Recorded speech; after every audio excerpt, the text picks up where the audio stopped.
트럼프는 미국 군대를 보내 인도에 향해서 이란 유조선 스카이웨이브를 납포하게 함으로써 그 협정이 허구였음을 드러냈습니다. 마침 테헤란이 협상 테이블에서 시간을 벌고 석유 자금이 제재를 피해 계속 돌게 하려던 순간이었습니다.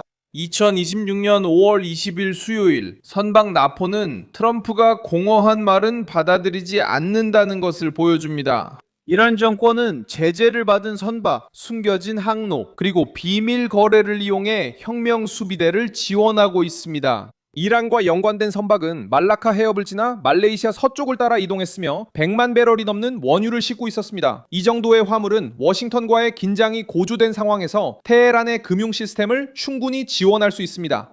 트럼프는 이미 이란에 대한 새로운 공격을 승인하기까지 1시간 남았었다고 말한 바 있지만 유조선의 납포는 훨씬 더 강경한 조치임을 보여줍니다. 다시 폭격을 가하기 전에 그는 정권을 지탱하는 힘의 원천을 빼앗기 시작했습니다.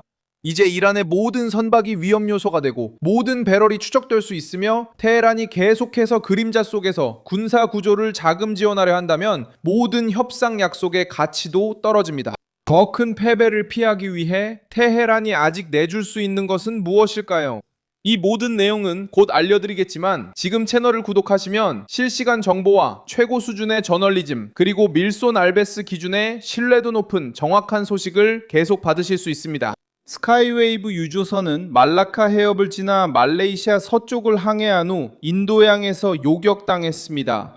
국제 언론이 인용한 월스트리트 저널 보도에 따르면 이 선박은 2월에 이란의 카르그 섬에서 선적된 100만 배럴이 넘는 원유를 실었을 가능성이 높다고 합니다. 이번 납포는 최소한 이른바 이란의 그림자 선단과 관련된 선박에 대한 미국의 세 번째 조치로 간주되고 있습니다. 이 선단은 제재를 피하고 항로를 숨기며 해상에서 화물을 교환하고 봉쇄와 제한 속에서도 자금이 계속 들어오게 하는 데 사용됩니다. 이 점이 이란에 불리하게 작용합니다. 정권은 일반 선박만 운항한 것이 아니었습니다.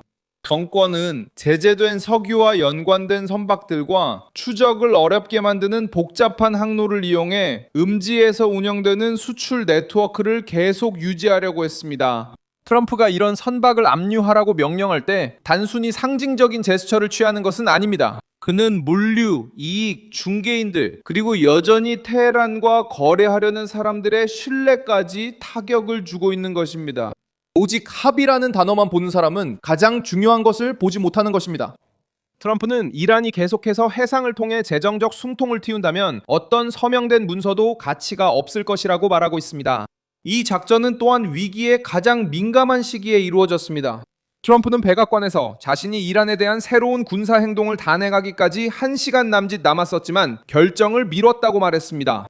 그는 만약 실질적인 합의가 이루어지지 않는다면 며칠 내에 새로운 공격이 있을 수 있다고 밝혔습니다. 왜냐하면 미국은 이란 정권이 핵무기로 나아가는 것을 허용할 수 없다고 했기 때문입니다.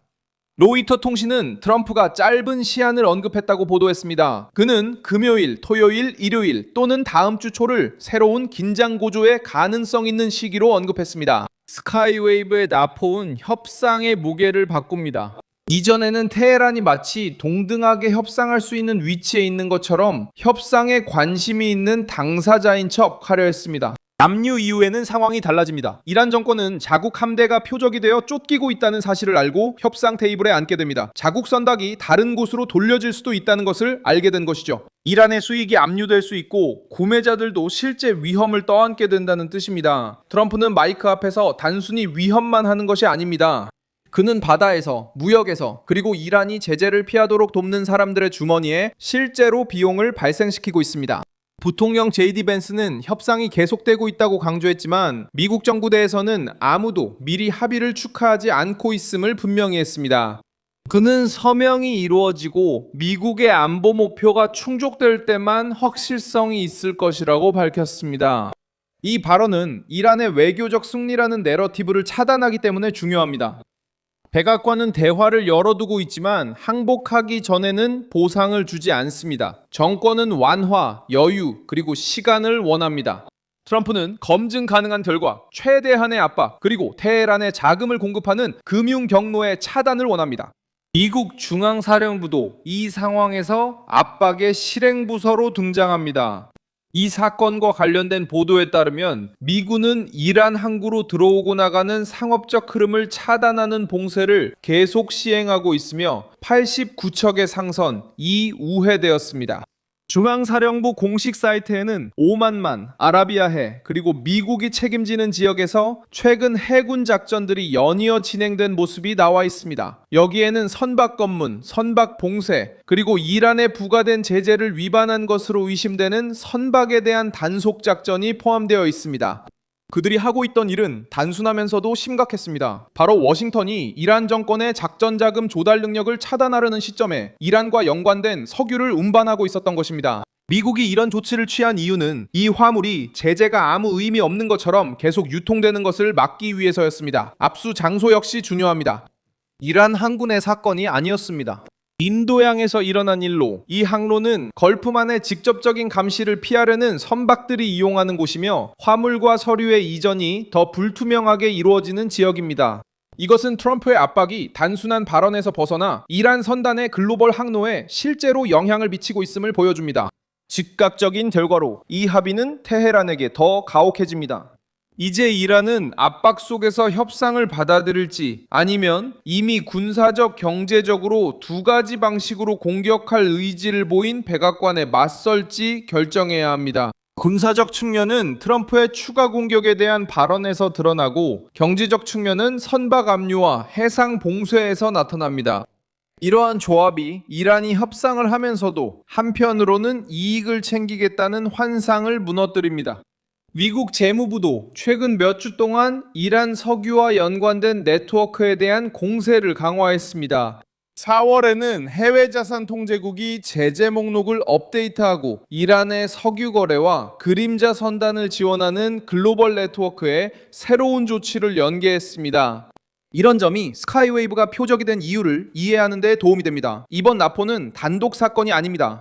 이 조치는 금융 압박 정책의 일환으로 압박 속에서도 정권이 유지될 수 있도록 사용되는 기업, 선박, 운영자, 경로를 차단하려는 시도입니다. 이란은 이런 허점을 이용해 미국의 요구에 완전히 굴복하지 않고 석유를 계속 판매하기 때문에 그 영향을 크게 받고 있습니다. 그림자 선단은 정권이 주권, 저항, 협상을 이야기하는 동안에도 자금이 계속 들어오게 하려는 시도입니다. 이란 석유와 연관된 각 선박은 미사일, 드론, 동맹단체, 혁명수비대 조직에 더 많은 자금을 의미할 수 있습니다. 보도에 따르면 이스라엘과 미국 당국자들이 전투 재개 가능성에 대비해 계속 협력하고 있다고 합니다. 이란 선박의 납포가 위기를 끝내지는 않지만 테헤란이 한쪽에서는 협상하고 다른 한쪽에서는 몰래 이익을 챙길 수 있다는 환상을 깨트립니다. 이제 그 정권은 각 배럴이 표적이 될 수 있고 각 항로가 추적될 수 있으며 협상 테이블에서의 지연이 더 큰 대가를 치르게 할 수 있음을 알고 있습니다. 밀손 알비스 국제관계 전문가입니다. 저의 목적은 매일 진실로 여러분께 정확한 정보를 전해드리는 것입니다. 뉴스 링크는 영상 설명란에 있습니다. 이 영상 좋아요, 채널 구독 부탁드리며 댓글도 확인해 밀손 알비스 커뮤니티와 활발히 소통해보세요.